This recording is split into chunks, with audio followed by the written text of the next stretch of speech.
Hello and welcome back to a Minecraft Odyssey. Hope you're ready to enjoy some amplified survival Minecraft. And it is looking a bit fancy down here, isn't it?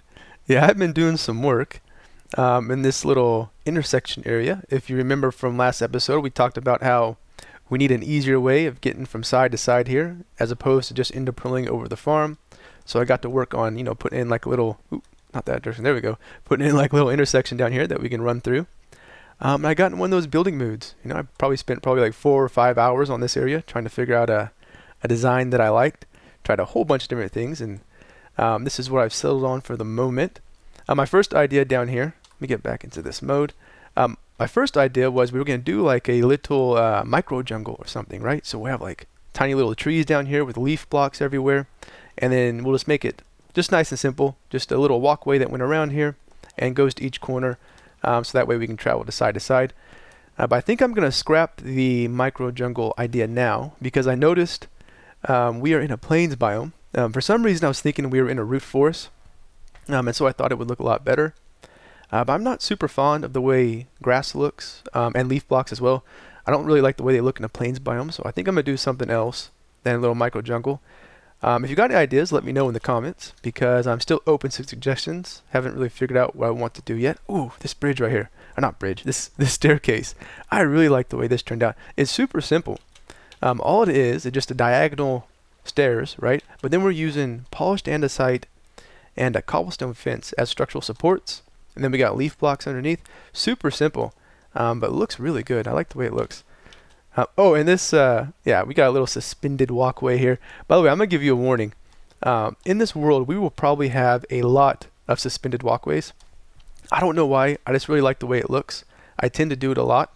But yeah, I just like the way it looks when you have like a walkway that's a little bit off the ground, and then you got stuff underneath it. So this will probably not be the last suspended walkway in the game. I like to be able to see through it too, like with stained glass and stuff. So we'll probably do something like this again. Now, one of the things I was really struggling with here when I was making all this was how to transition from this area up here to this area down here. This area down here, I want it to be more like have more of a base look to it, so it's kind of more modern and stuff. But then up here, it's we got that old ruin look where we got cracked stone and overgrown bushes, and it looks more like a dungeon. So it is kind of a strange transition.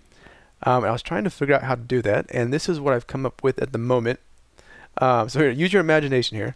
Like, let's pretend that this mob farm has been here for a very long time, and then there was like a giant crack right here on all 4 corners, and then we came in later and like took up residence here, and then built inside of these cracks using modern materials and stuff. So that's the that's kind of the lore I'm going with right now. What I'll try to do is I'll like take this crack look that we got going right here. I'll try to extend it all the way to the corner. So I'll close up this big square area here, make it look like a crack. And I think that might work, but let me know what you think about that, if it's kind of a strange transition or if you like it. And this central collection area here, this thing is what we're using to take the mobs from all 4 corners, and they fall in these little water streams, and then the water streams push them, oh, what am I stuck on? The water streams push them into this central shaft here, where they fall to their deaths. Right now I just have some hoppers down there. I don't think you can see, it's too far down. Yeah, I just have some hoppers down there collecting the drops. The reason the mobs aren't spawning right now is because we're too close to the spawning pads. But that's what I should do. Like, I should go down to the hoppers and show you the actual rate. Alright, so let's go take a look real quick at the bottom of the farm. I'll show you where it's coming out at. We need to get a feel for how all these things are going to work together and where they are in relation to each other in terms of position. This actually comes out right next to the slime farm, so you can see that's where they're falling down from. Right now I got them falling like 40 blocks, pretty far. I just wanted to find out how close to the slime farm it was, and it's right there. So still haven't figured out how we're gonna do all that together, how we're gonna have things positioned and everything. But this is how many items we've gotten in probably like the last, I don't know, 20 minutes. I wasn't really paying attention to when I set it up, but I just set it up not too long ago. You can get a better feel for how fast the farm is when we're down here, because we're far enough away from the spawning pads that the mobs are allowed to spawn. And right now I've been getting about 3,500 items during the daytime, and then like maybe just a couple hundred items during the nighttime. This farm almost completely shuts down at nighttime, which is understandable because we don't have, you know, the ground all lit up. So when the night goes down, all the mobs start spawning up on top. But during the daytime, we're still getting like 3,500 items per hour. So, you know, it's gonna give us all the items we ever need. So I'm still really happy with it. And there's no lag. You know, there's no moving floors. There's no pistons. There's no water updates. So we can always have this running without ever worrying about that. But yeah, so this is a closer look at how the raid is though when we're down here. I really do need to figure out like how we're going to do the mob processing. And then the slime processing as well, because they're so close to each other. Like, where do I want to put the room at? Where are we going to have the killing area for the slimes? I'm going to have to work all that stuff out. But you know what? I want to do something else today. I don't want to really work on that intersection area. I've been doing that too much. We may work on that towards the end of the episode. But I'm going to go do some other stuff and then figure out what we want to get done today. Ooh, nighttime. You know, there's always been one thing in Minecraft that just bothered me for as long as I remember, and that is the color of green sheep. Okay, this is the color of green wool. That is the color of green sheep. They do not even remotely match each other. And what's even worse is I like this color of green better than that color of green. Like, so we're just teased and taunted by this really pretty looking green, but then when we share them, oh no, we get this ugly puke color green. It's always bothered me, man. But yeah, I've been collecting some colored wool here because before we get into anything else, I wanted to make some banners here. I think it is about time that we come up with a design for a banner in this world. It's something I've been meaning to do for a while, and I've come up with a couple designs here. I'm gonna have to go to bed here really quick. It's so dangerous out here still because we don't have anything lit up. Yeah, let's wait for the sun to go down, and then I shall resume. One thing's for sure though, the sunset from this position is just absolutely beautiful, man. I love the sunset from right here. I really need to get working on lighting this area up so we can stay out here at nighttime because it looks so much better at nighttime in my opinion. But that is the sun going down. We should be able to go to sleep now. Alright, so as I was mentioning, I think it's about time we come up with a design for this world, and I went in a design for a banner for this world, and I went into a creative world and came up with a few. This is two of them right here. I'm really feeling the like mountain thing on the triangle on the bottom, you know. And actually, there's another one here I want to show you. I just came up with. It's a little more technical. Let's see. Do I have the banners? I think it's on a green banner. Also, I wanted to mention this episode is coming out a bit late. Because I have been a bit distracted on a redstone project, which you may have seen. I think I uploaded it today. I'll probably publish it tomorrow. It is a multi-floor horse elevator. And that's, you know, it's one of the things I've been using my free time on, as opposed to working on this world. And so, but it was really fun. I think you guys will enjoy it. It's a pretty cool design, and hopefully, maybe at some point, we will be able to put one of those in this world. I was thinking, this big old cave over here, wouldn't it be awesome to have an elevator, like a multi-floor horse elevator or something that went all the way up and down somewhere? Yeah, but what I also want you guys to check out that video for is not because of the elevator, but because of the landscaping I did. I also got not only really distracted with the landscaping, or with the elevator, but also with the landscaping, and I think it came out really cool. Like I made this little horse gazebo stable thing and had like a wraparound stone staircase and custom trees and stuff, and I wanted to know if you guys think that style of landscaping would look good in this world here, because I was thinking, like, I was looking at the way I did that, I was thinking like a stone staircase wrapping down the side of this mountain would look really cool. We could put a few custom trees and stuff, but it's a bit different style than what we were gonna go with. We were gonna go with like this sort of andesite and wood look, you know, with like the chocolate fences and the leaves and stuff, and the way I did that is kind of more similar to the furnace room over here, where we got like the stone brick and the nether brick look going on, so it looks a little more like this. But yeah, go ahead and check that video out and let me know what you think about the landscaping, and if you like it, and if you think it will work in this world here. Alright, so horse elevators and landscaping ideas aside, let's get back to the banners here. And these are a couple of the ideas I've come up with, and I'm having a pretty hard time choosing here. I kind of like all of them. I'm really liking this sort of winged mountain thing we got going on here. Let's like when I was looking at other people's banner designs and trying to figure out what was different between the good banners and the bad banners, I found that a lot of the banners I really liked were some of the simplest ones, the ones that didn't use too many colors or too many crazy like stripes and patterns. I found like the more simple it was, generally the better it looked. And it's one of the reasons I like this one right here. Like, it's super simple and it's very clean looking, but it's got a really good color palette too. But then when it comes to color palette, this one's probably my favorite. I like the way, like you got the blue sun back there behind the mountain, but like the rising sun, it's kind of generic, isn't it? That's kind of one of those things that a lot of people do, a sun rising behind the mountain. So best color palette, but probably the most generic. This one is really interesting as well. This one, it's got like a beam coming up from the mountain, and we got like these shorter little wings coming off the side of the mountain. And that I find like that center stripe, it makes it look more like a traditional banner, right? Like that center stripe is something that in the real world a banner has quite often. But yeah, so I don't know which one to go with. The color palette, the simplicity, or the most intricate. Having a hard time deciding. Alright, so I am in the creative world here. I got a bit distracted with some banners, but I have come up with a few banner designs that are so cool. I've been having a lot of fun with this. They involve a creeper head, so that's why I can't make them in our world. That's why we're in a creative world here, but I want to show you these things. First of all, let's take a look at this. This is a men's restroom sign. It's pretty interesting. It's got that look to it.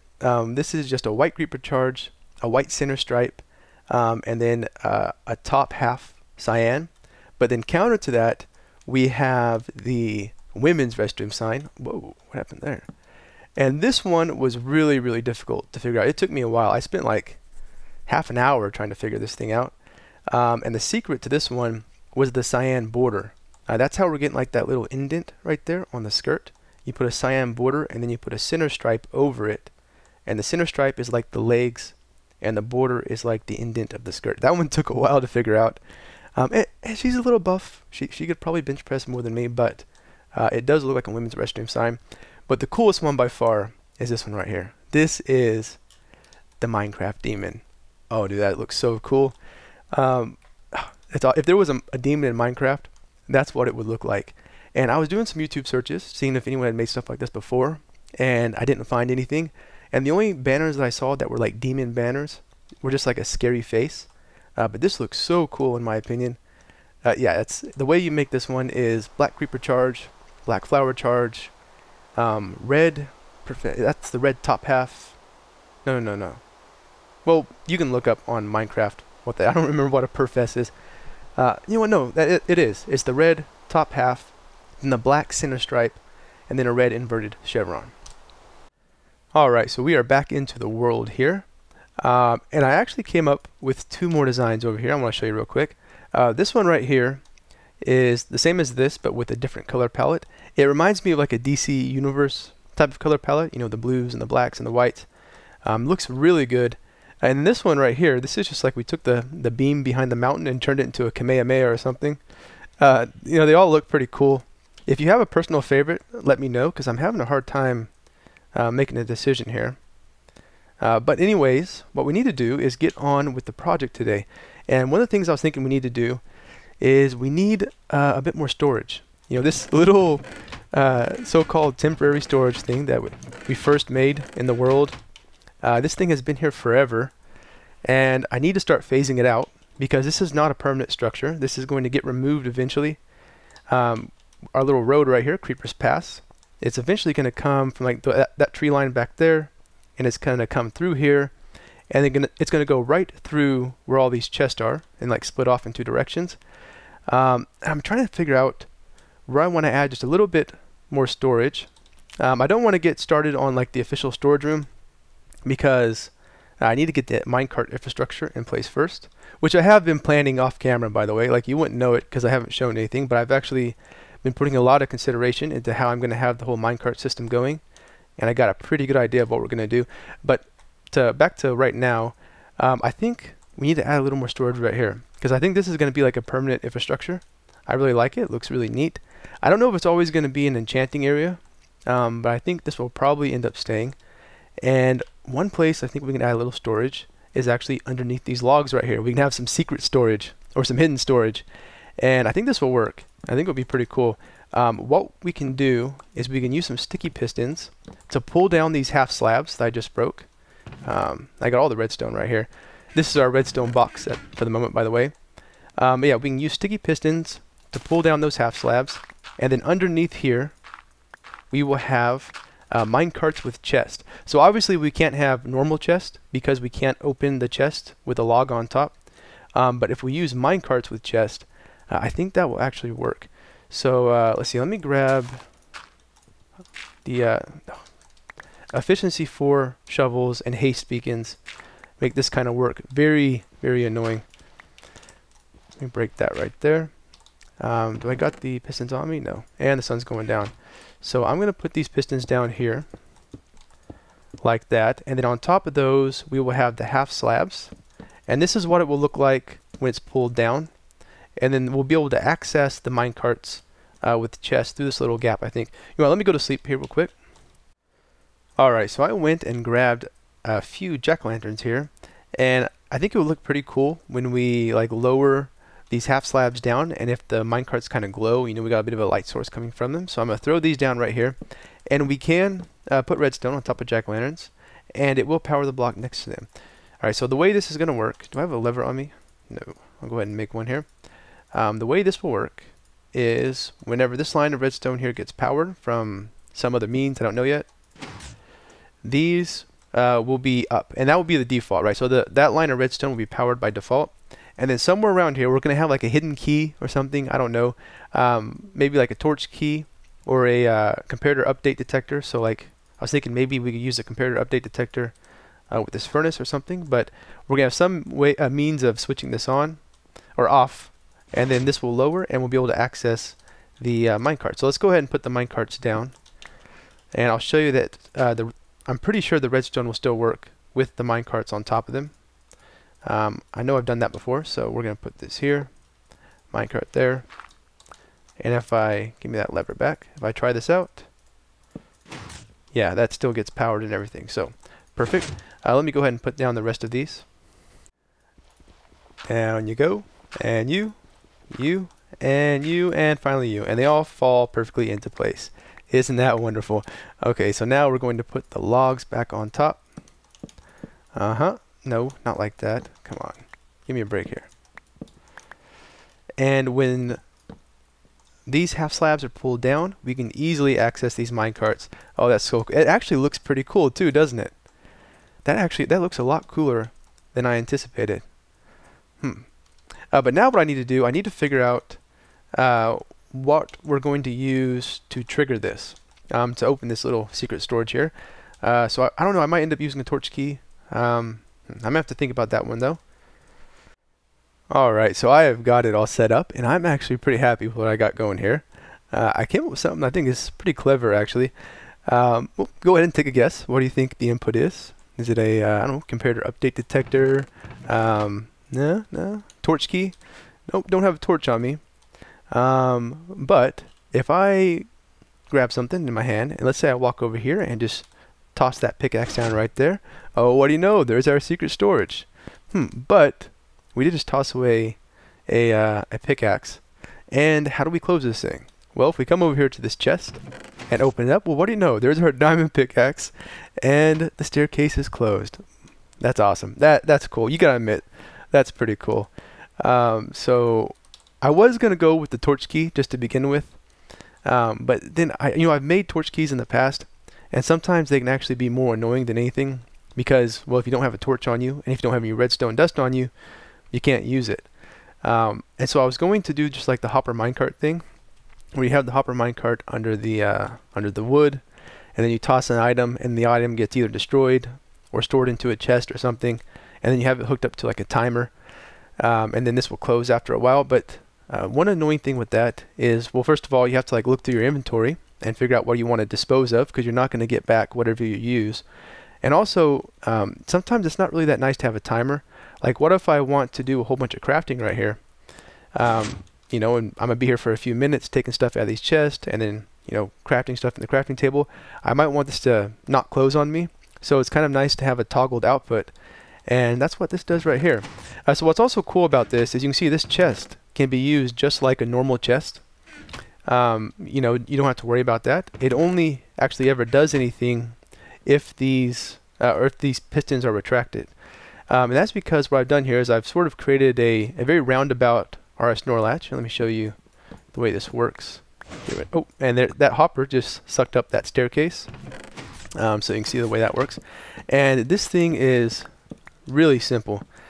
Oh, let me get rid of this dirt right here so you can better see.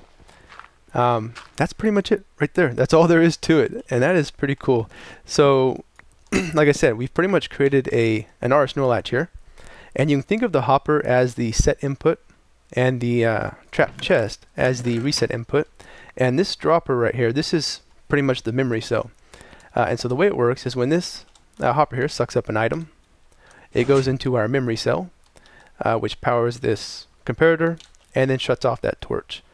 But when we open this trap chest, it powers the dropper underneath it, and then the dropper pushes the item up into the chest, and because it no longer has an item in it, this comparator shuts off and that torch turns on and we get the item back. So really simple. I like the way we get the item back and we don't have to worry about what we're throwing into it.